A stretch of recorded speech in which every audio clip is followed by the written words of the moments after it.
enough with the masks. I'm going to teach you how to handle images properly and the correct way in Figma. Let's jump in. So firstly, how do I even add an image into Figma? There's a few different ways of doing this. So first way, I can just open the folder that has the images in it and then drag it in. That will bring in the image in its kind of full size, which sometimes is what we need and sometimes it's not. But that's way number one. The second way is, what if I want the image to be a background of a frame or a shape? So the way to do that is just using the fill. So I'll select this rectangle, and in the fill, I'll go into my image over here and then upload from computer, and then just select that same image and it will just crop it in there. Now I can also use a keyboard shortcut to add multiple images at the same time. So if I use Command Shift and K, I'll get this kind of finder window, and then I can select just one image or multiple ones. Let's say I'll select all of my kittens, and then you'll see that they're kind of loaded onto my cursor. So what I can do is I can just click anywhere and it will drop them in, or let me just undo that. I'll just Command Shift and K, and then if I select those three again, open them, what will then happen is I can also place them into these frames or rectangles or shapes or anything. So I can click like that and then it puts it into the fill. So adding an image, done. Now let's look at the different image properties and different things that we can do with an image. So if I select my image, and it could be if it's an image that's a fill or also just the photo itself, and I click on my fill selector here, then I've got all of these different things that I can do to the image. So I can change the exposure, I can change the contrast, the saturation, all of these fancy things. But this drop down at the top is really important because this is the mode that the photo is kind of in. So over here, the image is set to fill, which means that it's going to fill up the shape that it's in as best as it can, which you see here is kind of zooming in to the middle of the image, which is what it will always do. If I select fit though, what happens is that it kind of fits the entire thing into the shape. And in this case, because it's a landscape image inside of a square, then you see that there's in the top and at the bottom there's just empty spaces. And then if you see like fill, you see that kind of zooms in almost to the center of it. The next option is crop, and what crop does is it shows us the entire image and shows us the frame that it's in. So the blue markings will mark the frame or the shape that it's in, the kind of the viewport, what am I going to see? And the black line is the image itself. So in this case, what I can do is I can make like the image a lot bigger, place the cat inside. Maybe I actually want the cat to be like at that corner. Then when I click out of it, I'll kind of get this view again and I'll see what the person looking at this will actually see. And then the last one that we have is tile. Now tile basically is going to put your image at its original size in the corner. And then what you can do is you can make it a lot smaller and you'll see that it sort of tiles it. You can also say I want it to be 5% the size of the frame that it's in, and then it just duplicates the tiles that way. And you also have this option, which is there for all of them. Let me just put it on fit again to rotate the image inside. Now, if you want to reach this place with the drop downs, you can either just click on this fill like we just did, or just double click on your image. It will also open that. If your image is a background of a frame, that won't always work, the double clicking, because you'll just be selecting other things inside of it. But let me show you how to do it then. So if I add just a frame inside of here, and I'll give it an image as its background. So you see, if I double click on my frame, that's not going to open my fill selector. So instead I need to hold down Option while double clicking. So I hold down Option and then double click, and that will open that fill selector, and then I can select inside of it whatever I need. Now let's look at different ways of resizing an image. So my image is set right now to fill, and if I drag it, let's say from the bottom, what's going to happen is it's going to keep filling the space, so it knows that I've set it to fill and that's what needs to happen. Okay, if I had it set to fit, for example, that wouldn't really affect it. So it's not as dynamic, but fill is just a really dynamic mode to be in. Now, if I had my aspect ratio locked over here in the design panel, when I would drag from any corner is I would keep that aspect ratio and the image would grow with the shape rather than the image filling up the space. Let's see the difference again. So now it's on aspect ratio. Now it's not on aspect ratio. Yeah, so you see what's kind of the differences of that. But let's say all I want to do is I actually want to bring this line up till here. So the bottom of the image is the kitten's paws. So I could double click, crop, and then move him down. But then you see what happens is that I get that empty space on the top. So just Command Z. I could move the blue lines up till here and do that. Yeah, so I could do that, but Command Z to just bring that back. There's also a shortcut for cropping.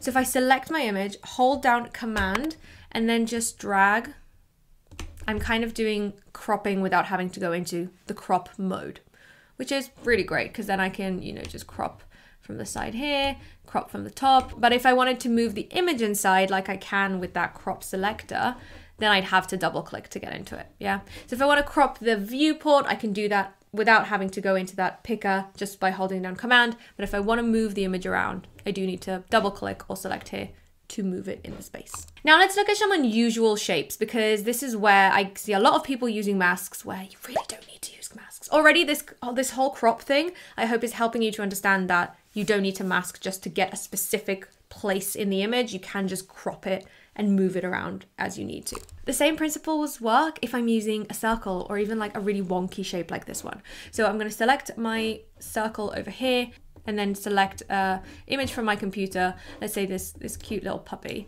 And let's say actually I don't want the puppy to be in the center of it. So I'm already on my kind of selector here. I'll go into crop and then I'll move him. So let's say I want him to be in the corner. Yeah.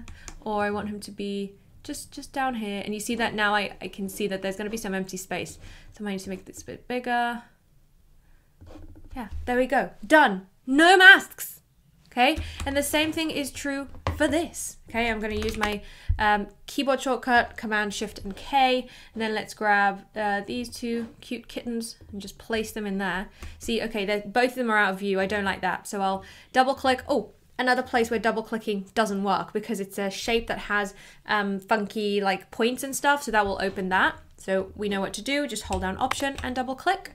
Yeah, so let's move them. So one of the kittens is in here, and I'll just make this image larger.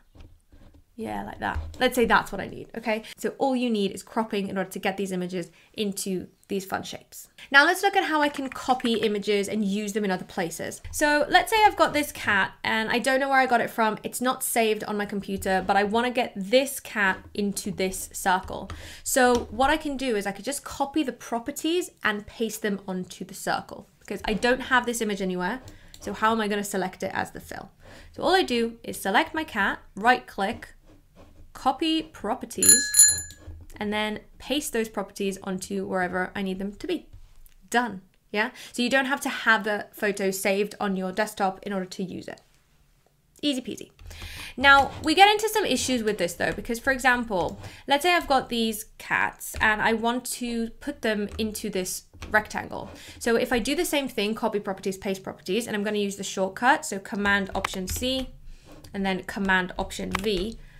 I've copied all of the properties and I don't want that. I only want to copy the image. I don't want to copy everything. I'm just going to Command Z. So what I need to do is just, as I select the element that has that image inside of it, then in the design panel, just click next to the fill so it's highlighted in blue, and then copy and paste. So Command Option C, copy properties, select wherever you want it to go, Command Option V. And then we got just the image. Pretty cool, right? Now, sometimes we actually need to do the opposite. So we need to maintain the properties that are already there and paste a new image inside. A classic case for this is something like this, where I've got this dog and on top of the dog, there's this gradient, but instead of the dog, I want to bring in this cat. So if I copy the cat, so Command Option C, copy the properties of the cat. If I select this and Command Option V, I'll lose the gradient, but I want to keep the gradient. I don't want to lose all of my fills. So I'll just Command Z. So what I can do is select my cat, Command Option C, so I've copied him. And then instead of pasting the properties, I'm just going to paste the image. So what I do is I go into my fill over here, just select one of them, and then just a normal paste, so Command V. Ta-da! And it's going to paste that property, whatever it was, on top of my other property. Yeah, I know that can sound a bit tricky, but let's do that again. So I've got here dog and gradient. I want to maintain gradient, but I don't want dog anymore. So I'll copy cat, Command Option C, select dog, then click on one of these fill layers and then just paste Command V, and it will paste it on top. It doesn't paste it instead of, there might be a way to paste instead of, but I think it's kind of fine. I could just delete this. Yeah. So I'm maintaining whatever other fills were there before. And this would work the same if this had, let's say, 50 corner radius, and it also had a drop shadow, and it also had a stroke. Yeah. And then I copied the cat's properties, Option C, selected the dog, clicked in here, and just paste. Yeah, so everything else will be maintained. I don't lose anything. I just add the image on top. Now let's talk a bit about Figma AI and what Figma AI can do for you with images. So the first thing that you'll notice is when I selected my image over here, I could also make an image. So Figma AI has a great kind of prompter to create images for you, and it's really cool. So let's say I'll ask it to create a cartoon dog eating a banana. So it's just gonna do that, and I like that with the Figma AI create an image, you can give it like really specific prompts like make it cartoon, make it line art, make it realistic. And yeah, it's gonna give me 4 different images. Look how cute this dog is. I love it. I don't know why he's eating a banana, but that's what came to mind. So this is great. What you can also do, if I keep selecting the other ones, it will just like refill this shape. I can also drag them out here and they'll kind of be independent of the shape. The one downside, or I don't know if it's a downside, but one thing to remember is that with a Figma AI image generator, it only generates squares. So you can't have like a landscape or a portrait. It's forever going to be a square. So cute. And I have this dog. So that's one thing that you can do with the Figma AI. The second thing with images is you can remove background, and it's actually really good at it. So let's use one of these images and not something that it created. So let me get one of my pictures. Let's use this cute little puppy. So I'm going to ask it to remove the background, and you'll notice that when I'm in this kind of selector, there is this AI button, so I can quickly remove it or boost the resolution. You can also get to it from the menu down here, but let's remove the background. And what it's going to do is just think for a moment and then remove the background, but I'll get to keep the original image, which is something I really love and is actually really useful. So you can see over here that the removed images here and the background is still in existence, which is great because then you can do fun stuff like you can put a layer in between them with, let's say, like, let's make this white 50%. Then yeah, you can do fun things like this. And the way that it removes the background is really good. Fun fact, I actually use this remove background to remove my own background when I'm creating my thumbnails for YouTube. So yeah, it's great. The last image tool that we have with Figma AI is boost resolution. So I just went online and found this low resolution image of a camel. So let's boost the resolution using Figma. So if I click on my image tool over here and then say boost resolution, it will work to do it, and it kind of just cleans it up. It does sometimes make it look a bit AI, but yeah, there we go. Look at that. So much better. And again, you get to keep the original one. Let's put it side by side. So this is the original and this is what it did. And actually, I think that looks really great. Something weird's happening around the mouth, but all in all, pretty good, I would say. And that's that. I hope now you feel confident to handle images without masks in Figma. Please stop using them. Please just crop your images and don't use unnecessary masking. Please, I beg of you. I hope you enjoyed the video. Please like and subscribe, leave a comment below, let me know what else you want to see. See you at the next one.